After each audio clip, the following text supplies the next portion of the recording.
In some cases of out-of-hospital sudden cardiac arrest, bystanders are now advised to immediately perform continuous chest compressions as cardiopulmonary resuscitation.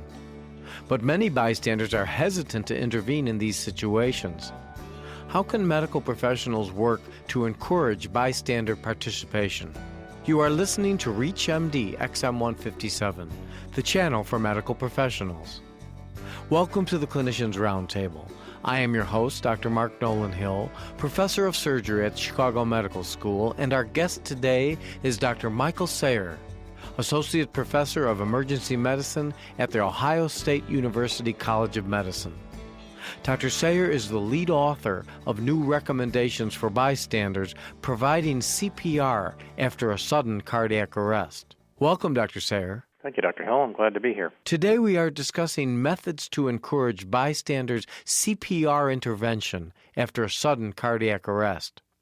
Dr. Sayre, give us a brief overview, if you would, of these new recommendations for the general public. We want the general public, if they encounter an adult victim of sudden cardiac arrest, to do just two things. Number one, call 911, and number two, begin pushing hard and fast in the center of the victim's chest. In an ideal circumstance, what we would like is for the rescuer to push 1.5 to 2 inches 100 times a minute. How can they really know if they're pressing hard enough? Well, they really can't.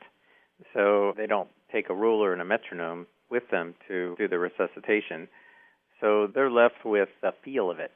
And the best way to get the feel of it is to have practiced in a course where there's a mannequin that has pressure sensors and will provide some sort of feedback so you'll know how hard to push.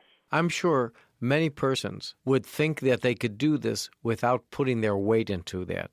Is it possible to do this just by pressing down with your arms, or must you use your weight? You definitely have to use your weight unless you're an NFL linebacker. It takes a fair amount of force to actually compress the chest to the degree that we're talking about. Well, let's say you've got a NFL linebacker who had a cardiac arrest, and you've got a 100-pound female.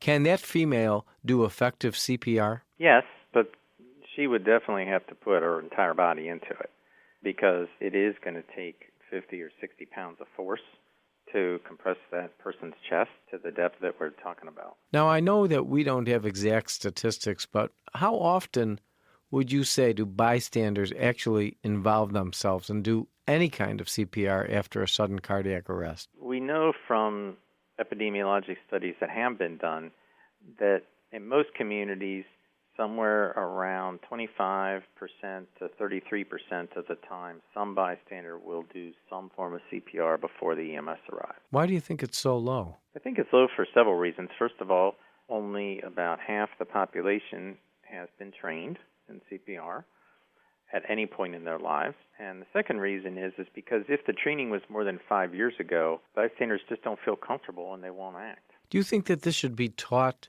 in the later years of grammar school and high school? I think middle school students are a perfect audience for this, and the model that I like is training 7th graders or 8th graders and then having them train their parents. What do you mean by that? Well, there are kits available. American Heart Association has one. I believe the Red Cross may also have one, that students can learn CPR in a setting in a classroom with a small blow-up inflatable mannequin, and the teacher can run the class. One doesn't have to have a CPR certificate to teach this because it's self-instructional video. So they watch the DVD, the person on DVD tells them what to do. They can then take that kit home, which includes the DVD, and teach their parents. How much does immediate chest compressions on a sudden cardiac arrest affect outcome? It's important. We know, again, from epidemiologic studies that if the victim gets some form of CPR prior to EMS arrival, that their chance of survival is doubled or even tripled. And usually is the cause of the cardiac arrest ventricular fibrillation? Yes, particularly if it's a sudden event. In other words, if the victim is seen to collapse or you hear the victim collapse, it's probably ventricular fibrillation, and it's most likely, I would say, ventricular fibrillation is the cause of that event approximately 90% of the time. Even though we're doing just chest compression, are some of the bystanders still fearful of infection, even though they're not doing rescue breathing? It's a good question, and I honestly don't know the answer to it. But I do know that it's health professionals that worry about infection more than the lay public does. So if you ask people in a survey, hey, would you do CPR or not, and are you worried about infection? Well, they definitely will say they're worried about it. But if you ask the actual bystanders, the people who had to actually do CPR or were at the event, whether that concern actually entered their mind, they will say yes perhaps 1% of the time. If you have just joined us, you are listening to the Clinicians Roundtable on ReachMD XM157.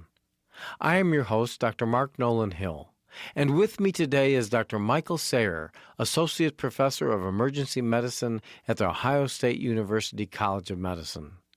We are discussing methods to encourage bystanders' CPR intervention after a sudden cardiac arrest. Dr. Sayre, we also know that the public thinks about liability. Are there any legal liability issues that would keep someone from initiating CPR should the patient die and someone said, well, you shouldn't have touched the patient to begin with? Well, that concern is definitely expressed, and what we hope physicians can educate their patients and their patients' families about is that all 50 states have Good Samaritan laws that protect rescuers, unpaid volunteer rescuers, in those situations. And the risk that they're going to be sued for trying to save a life is basically zero. And those rescuers do not just have to be physicians for the Good Samaritan law to be in effect. Correct. The law is in effect regardless of their professional status and regardless of whether or not they've been trained. Well, what about if someone says, if you're untrained, you really should leave this be and wait for someone who is trained to get there? What they're really saying is, hey, I'm afraid I might hurt this person because I'm not going to do it right.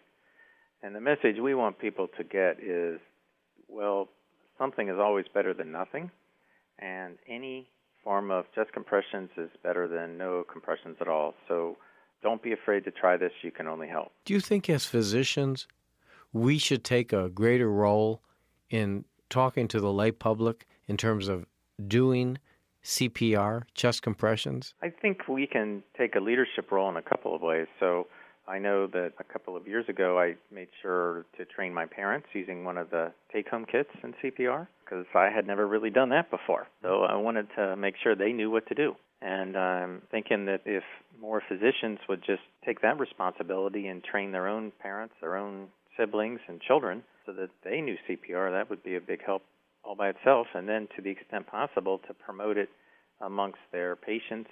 Parents of young children would be a great target audience. Well, we spoke about in the school system.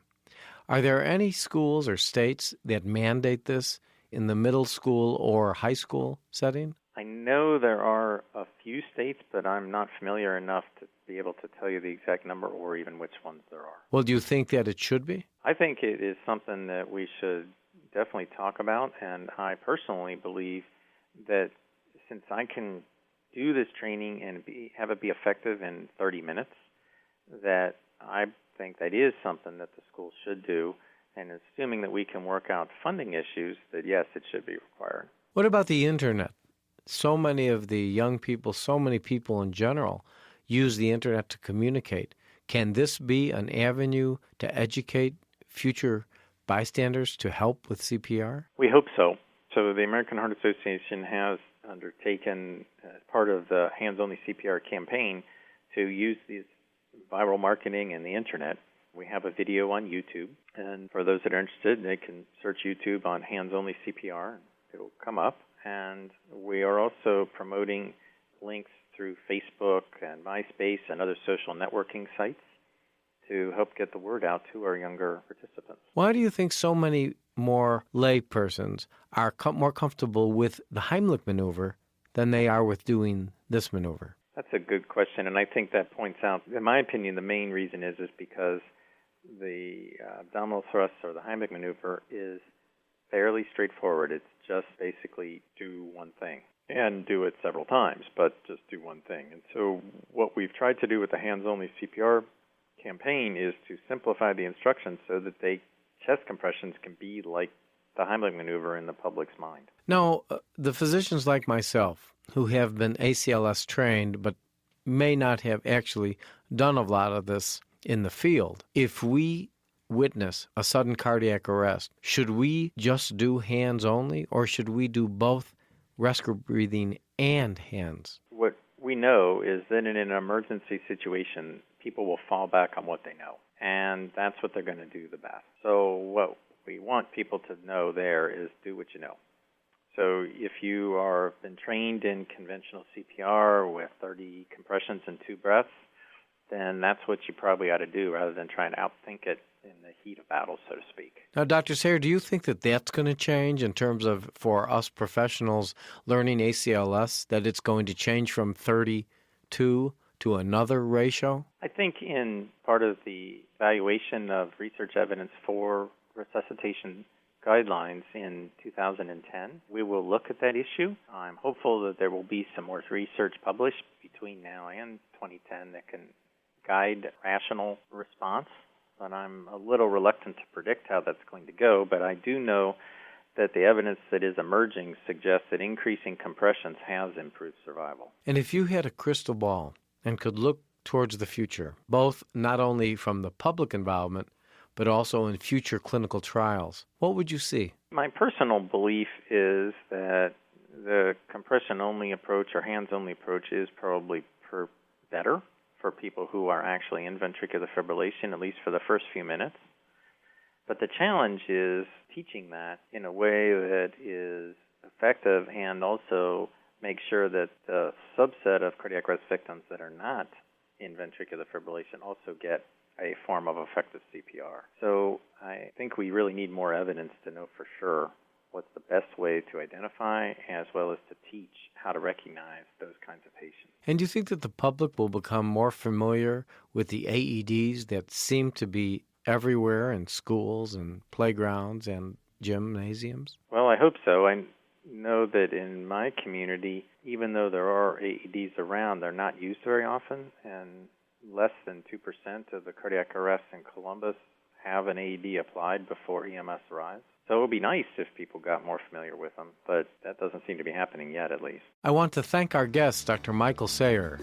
We've been discussing methods to encourage bystander CPR intervention after a sudden cardiac arrest. I'm Dr. Mark Nolan Hill, and you have been listening to the Clinicians Roundtable on ReachMD XM157, the channel for medical professionals. Be sure to visit our website at reachmd.com, now featuring on-demand podcasts of our entire library.